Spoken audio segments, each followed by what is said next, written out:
Subscribe and share my channel Sudarsana. నమస్కారం. శ్రీదేవి భాగవతం కథలను తెలుసుకుందాం. శ్రీమాత్రే నమః. శ్రీ గురుభ్యో నమః. శ్రీమద్దేవి భాగవతము 6వ స్కందము. వశిష్ఠునికి మైత్రావరుణి అని పేరు వచ్చుటకు కారణము నిమి యొక్క కనురెప్పలందు నివసించు గాథ. వశిష్ఠుడు చెప్తున్నాడు, తండ్రి, నీ ఈ శరీరము నష్టమగుగాక అని రాజగు నిమి శపించెను. శరీరము నశించుట వలన దుఃఖము కలుగుట సహజము. ఈ విషమ పరిస్థితి నాకు కలుగకనే కలిగినది. ఇప్పుడు నేనేమి చేయవలెను? నేను మరలా శరీరమును ధరించినప్పుడు నాకు తండ్రి ఎవరగుదురు? దీనిని కృపతో తెలుపుడు. వేరొక శరీరముతో సంబంధం ఉండినప్పటికీ నా స్థితి మునుపటి వలనే ఉండవలెనని నేను కోరుచున్నాను.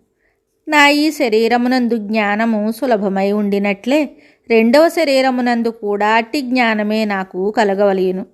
మహానుభావ, మీరు గొప్ప శక్తి సంపన్నులు కనుక నా సంతోషమునకు మీరట్టి ఏర్పాట్లను కృపతో చేయుడు. వశిష్ఠుని మాటలను విని బ్రహ్మ తన మానసపుత్రునితో చెప్తున్నాడు, మునీంద్ర, నీవు మిత్రావరుణుని తేజమునందు ప్రవేశింపుము, ప్రశాంతతను పొందుము. సమయము వచ్చినప్పుడు వారి ద్వారా నీవు ప్రకటమగుదువు. నీవు అయోనిజ పుత్రుడవగుదువు. ఇందులో ఏమాత్రము సందేహము లేదు.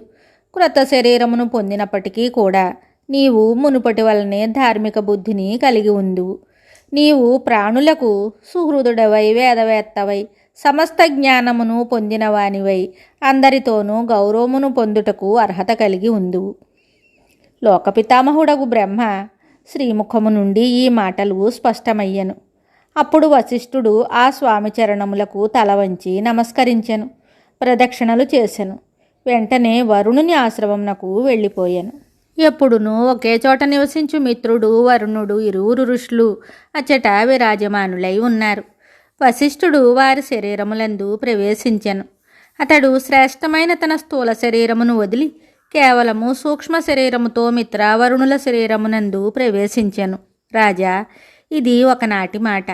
ఊర్వశి అను పేరుగల పరమసుందరీమణి అప్సర తన స్నేహితురాండ్రతో స్వేచ్ఛగా మిత్రావరుణుల ఆశ్రమమునకు వచ్చెను. ఆమెను చూసి మిత్రావరుణుల చిత్తములు చెలించిపోయెను.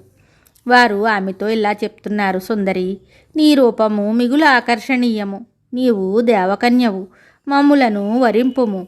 వరవర్ణిని, ఈ ఆశ్రమమున స్వేచ్ఛగా ఆనందమును అనుభవింపుము. ఇట్లు పలుకగా ఊర్వశి అప్సర కొంతసేపటి వరకు అచ్చటనే ఉండెను. ఆ సుందరి అప్సరకు ముని యొక్క అభిప్రాయము అవగతమయ్యను.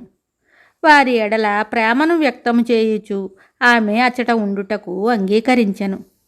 మిగతా కథ తరువాయి భాగములో తెలుసుకుందాము. శుభం. శ్రీదేవి భాగవతం తరువాయి భాగంలో మళ్ళీ కలుద్దాం. నమస్కారం. Subscribe and share my channel Sudarsana.